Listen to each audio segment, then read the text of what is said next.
Bab 3102. Tanaman merambat iblis berubah. Masalahnya sekarang, petir sama sekali tidak memberi ancaman kepada mereka berdua, jadi tidak bisa membantu teman seiman.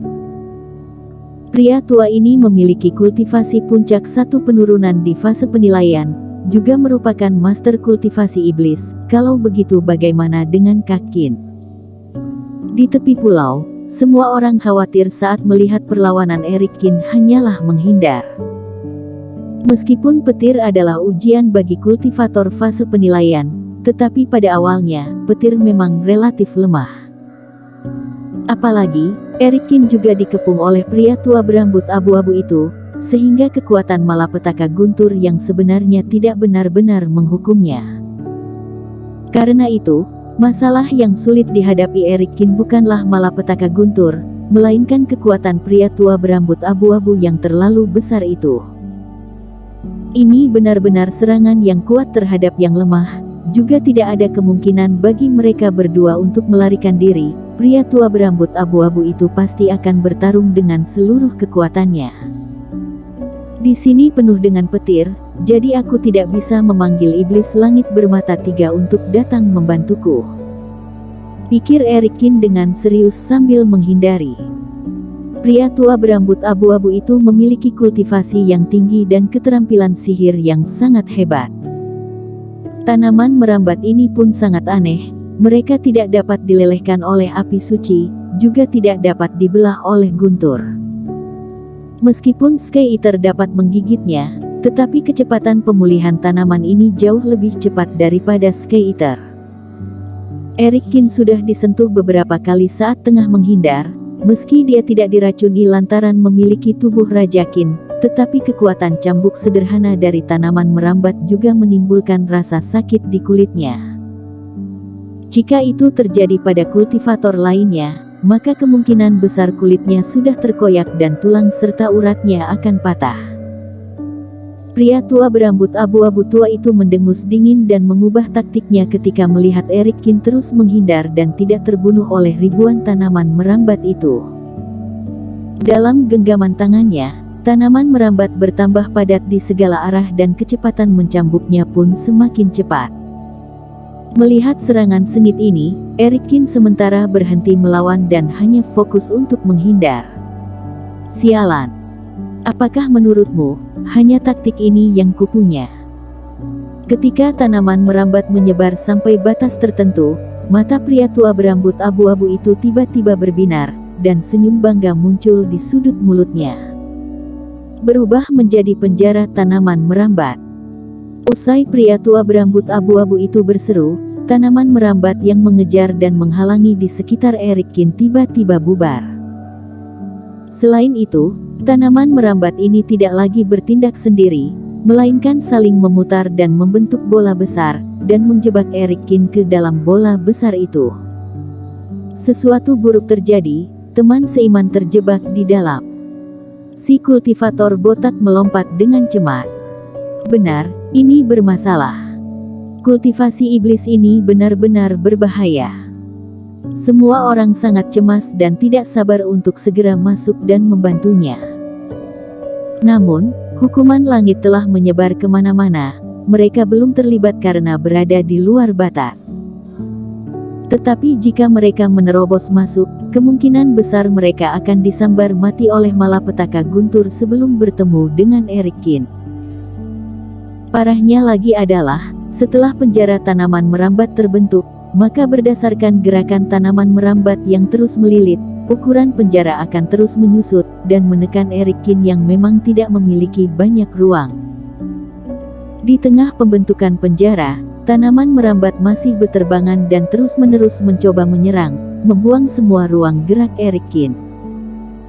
Jika terus seperti ini, aku pasti akan mati tertimpa tanaman merambat ini, pikir Erikin dengan serius saat melihat keadaan di sekitarnya.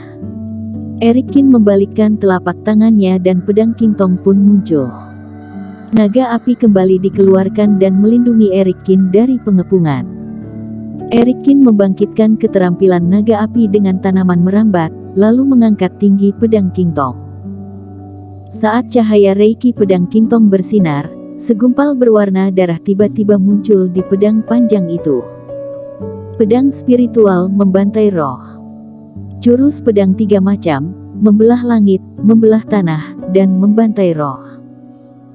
Tidak banyak retakan di langit dan bumi, pedang pembelah langit tidak sesuai, dan menyebabkan dirinya dikepung di tengah udara. Hal yang sama juga terjadi pada membelah tanah. Sedangkan jurus memusnah roh dari pria tua berambut abu-abu yang baru saja membunuh lebih dari 200 murid sekte sihir adalah yang paling sesuai.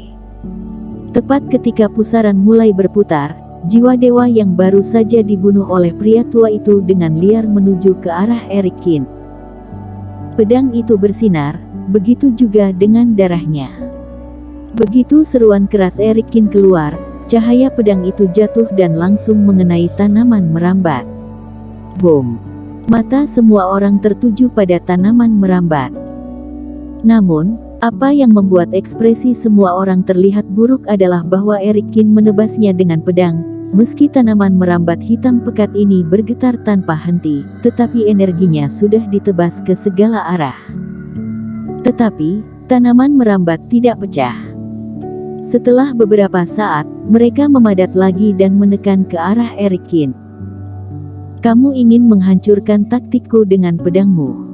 Jangan bermimpi.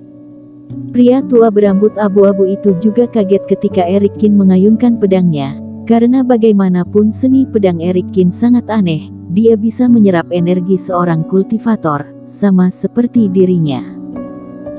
Namun, tampaknya 300 lebih jiwa dewa kultivator masih tidak cukup, membuat pedang Erik Kin tidak berhasil memusnahkan penjaranya. Hal ini membuat pria tua itu lega dan tersenyum dingin. Energi pedang tidak cukup kuat. Erik Kin mengerutkan kening dan menyimpan kembali pedang Kintong. Energi jiwa dewa kultivasi iblis telah habis, jadi tidak ada gunanya menggunakan jurus pedang 3 macam lagi. Erik Kin, taktik kultivasi iblis ini mungkin adalah keterampilan sihir kelas 5, ini terlalu sulit untuk menghancurkannya, kamu harus bertahan dari serangan tanaman merambat, tidak boleh membiarkan mereka menekanmu. Kata iblis Fu. Kamu benar, aku memang harus bertahan. Erik Kin mengangguk, energi di tubuhnya mengalir, dan sosok besar tiba-tiba muncul di belakangnya. Sosok roh ini sangat besar dan tinggi, seperti raksasa dengan kekuatan tak terbatas dan kokoh tak tertandingi. Sayangnya, wajahnya buram, sehingga tidak bisa melihat wajahnya dengan jelas. Sosok itu adalah leluhur Raja Qin. Setelah roh itu muncul, dia segera mengangkat tangannya ke langit dan menginjak udara dengan kedua kaki. Bagaikan raksasa menopang gunung, ia sepenuhnya menopang pada tanaman merambat itu. Tanaman merambat ingin terus menekan, namun kekuatan leluhur Raja Qin melawannya dengan keras. Pedang Kintong tidak cukup tajam, tetapi sinar pedangnya dapat menghancurkan tanaman merambat. Ini membuktikan bahwa tanaman ini bukan sesuatu yang tak terkalahkan. Dengan menyerahkan segala serangan tanaman merambat kepada leluhur Raja Qin, Erik Qin membalikkan telapak tangannya, dan mengeluarkan pisau panjang yang gagah sekaligus menyimpan kembali pedang Kintong. Bentuk pisaunya sangat sederhana, tetapi setelah dikeluarkan, sebuah energi sengit langsung menyembur ke langit. Bahkan awan padat di langit pun terbelah oleh kejutan energi pisau itu. Itu adalah pisau Yueyang. Pedang abadi memiliki gaya seorang raja, dan memiliki ketenangan dan sikap seorang pertapa abadi. Tetapi pisau Yueyang digunakan untuk membunuh, ketajaman dan kecemerlangannya jauh melampaui pedang abadi. Setelah mengeluarkan pisau panjang ini, Erik Qin langsung menebas tanaman merambat yang mengepungnya. Iblis Fu berkata bahwa apa yang dilakukan pria tua itu kemungkinan adalah keterampilan sihir kelas 5, kalau begitu mari kita lihat kekuatan dari barang dewa ini. Pisau Yueyang layak menjadi barang dewa, karena tanaman merambat yang kebal langsung terpotong dalam sekejap begitu ditebas oleh ujung pisau yang tajam itu. Erik Qin tidak tahu tentang teknik abadi, Jadi dia mengambil pisau Yoyang dan terbang ke tepi penjara tanaman merambat. Bocah sialan, dari mana dia mendapatkan barang dewa ini? Kata pria tua berambut abu-abu dengan panik. Bersambung.